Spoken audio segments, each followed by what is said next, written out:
Student board पर ध्यान दो। यहाँ x का वैल्यू दिया हुआ है तो x प्लस 1/x का वैल्यू मान रहा है। देखो x का वैल्यू दे दिया है पुट अंदर 7 + 4√3।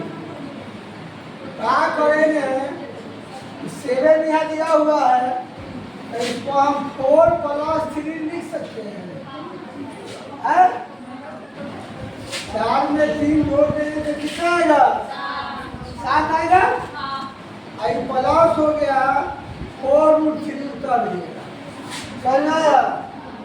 अब देखो जहाँ पर 4 है उसको वही में छोड़ देंगे। अब 4√3 को बीच में ला देते हैं और 3 को लास्ट में कर देते हैं। ठीक है, जहाँ पर 4 लिखा हुआ है वहाँ पर 2 का होल स्क्वायर लिख सकते हैं। होल स्क्वायर टूटने के बाद 4 नहीं आएगा।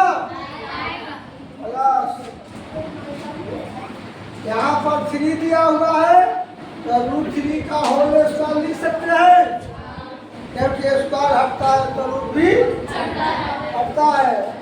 केवल 3 आ जाएगा। ई टूटेगा तो ई आ जाएगा, आई टूटेगा तो ई आ जाएगा। और बीच में क्या चाहिए? 4√3। इसको मान लेते हैं ए स्क्वायर और इसको मान लेते हैं। अब बीच में क्या आता है?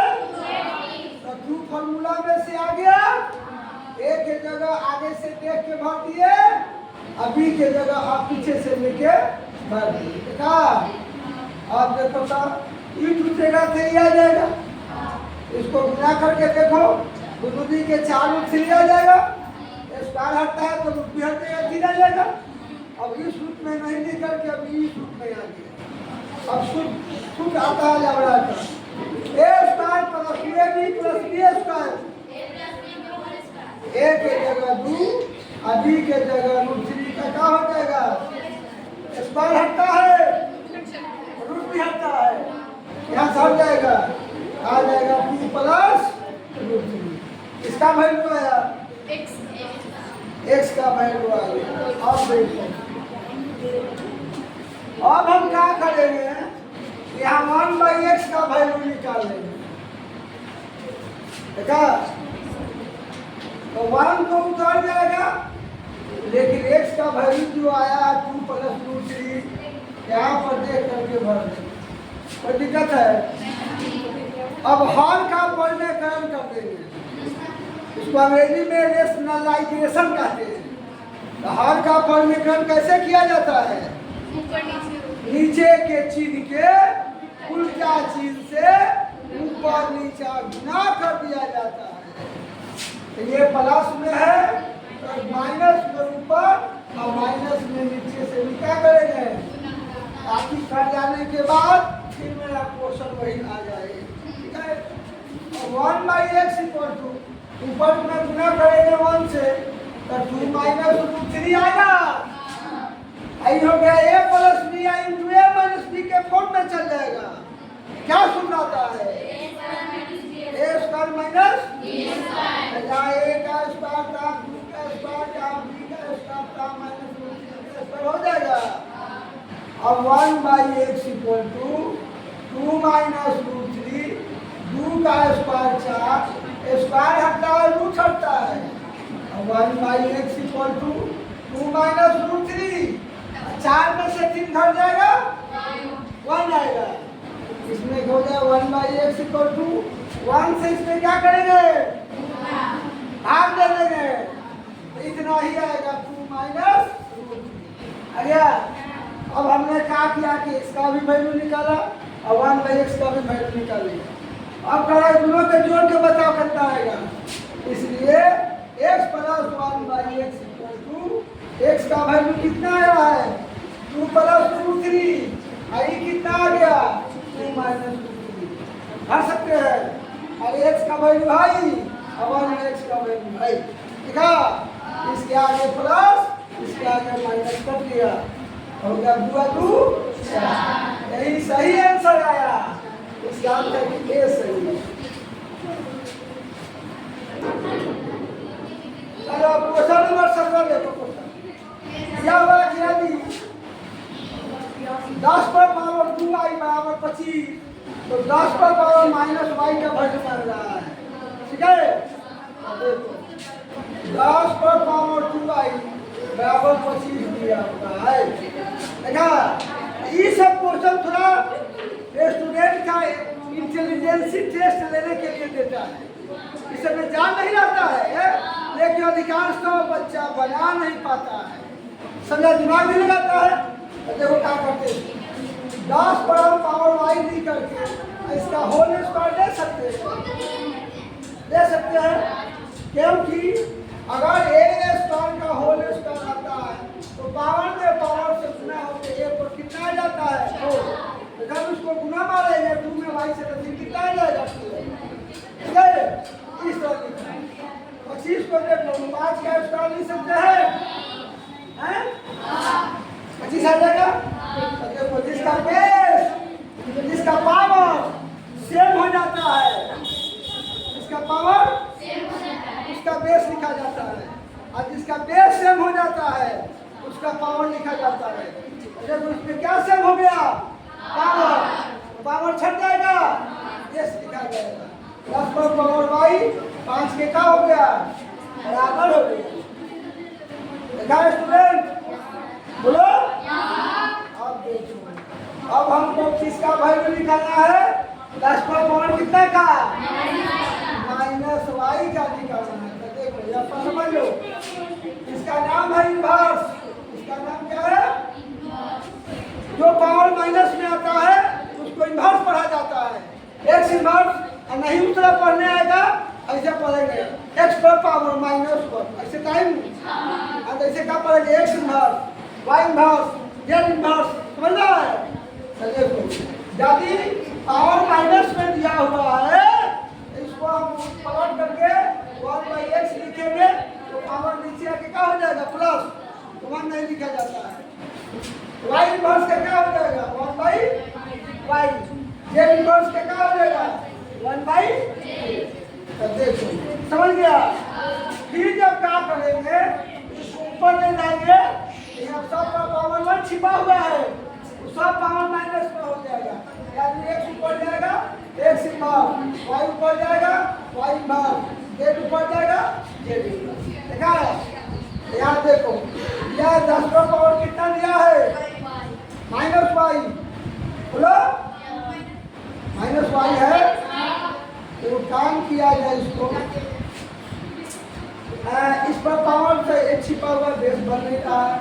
तो चलो 10 पर पावर माइनस y का वैल्यू निकालना है, तो इसको हम 1/10 पर पावर y लिख सकते हैं,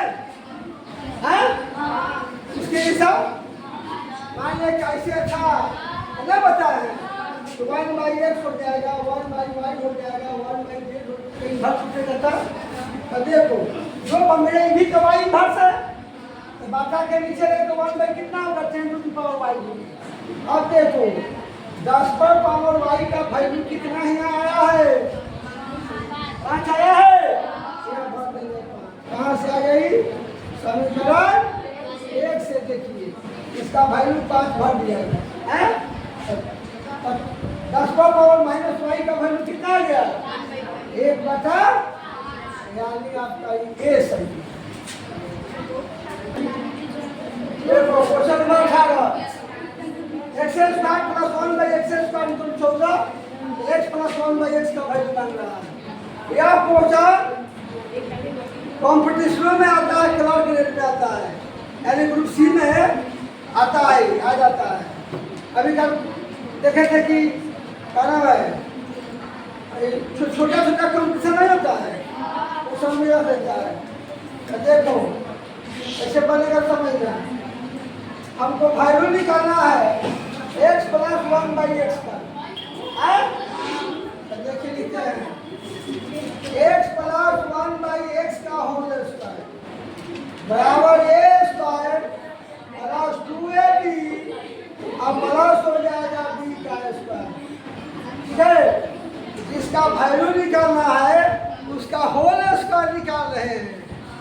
अब देखिए x + 1/x का होल स्क्वायर, ये आ जाएगा x² y कट जाएगा तो बच जाएगा 2, आइए होल स्क्वायर टूटेगा तो 1 बाई कितना आ जाएगा, समझ में आ रहा है।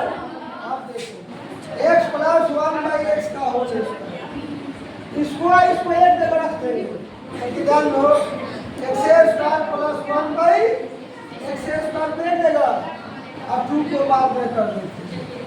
अब ये हो जाएगा x प्लस 1 बाई एक्स का होल स्क्वायर, इसका वैल्यू दिया हुआ है 14, यहाँ 14 भर के स्क्वायर लगा 14 हो जाएगा। अब प्लस कितना हो जाएगा 2, x प्लस 1 बाई एक्स का होल स्क्वायर 14 भी कितना हो गया 16, स्क्वायर हटता है चढ़ता है तो 16 का रूट हो जाएगा, इसलिए x प्लस 1 बाई एक्स बराबर कितना आ जाएगा 16 का रूट 4।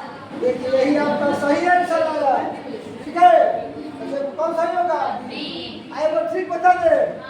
देखो PRIC के ट्रिक वो क्या करना, जहाँ इस तरह का क्वेश्चन मिलेगा वह डायरेक्ट आंसर निकाल लेंगे, लिखेंगे x plus 1 by x equal to, ठीक है, जो वैल्यू दिया हुआ है उसको रूट में लगा के 2 जोड़ देंगे, खाली हो गया खत्म, 14 2 16 का वर्गमूल 4 आंसर। देखा जो वैल्यू दिया है उसको रूट में लगा के 2 क्या करेंगे जोड़ देंगे, एक ही बड़ा आंसर दे देगा x plus 1 by x equal to. देखा चलो उतारो। इस क्वेश्चन में मूलों की प्रकृति मान रहा है, तो देखो इसका 3 शर्त आता है। पहला शर्त है कि अगर d ग्रेटर देन 0, d का वैल्यू 0 से बड़ा होगा तो आपका मूल क्या हो जाएगा, वास्तविक और असमान कर्व का हो गया, भिन्न हो गया माने अलग अलग आ जाएगा। अगर दूसरा नंबर में d लेस देन 0, d से d का वैल्यू 0 से छोटा हो जाएगा, यहाँ क्या होगा, मूल वास्तविक नहीं होगा, मूल वास्तविक नहीं होगा। देखा बोला रे। और तीसरा क्या कंडीशन है, d इक्वल टू 0 क्या हो जाएगा, मूल वास्तविक और समान माने बराबर हो जाएगा। यहाँ देखो क्या कर रहा है, विवेचक यानी डिस्क्रिमिनेंट यानी d का वैल्यू, d का मान 0 के बराबर है, 0 से बड़ा है, 0 से बड़ा है, ये कंडीशन है। इसका देखो तो वास्तविक में क्या होगा, असमान यानी भिन्न होगा, इसका ये पहला सही है।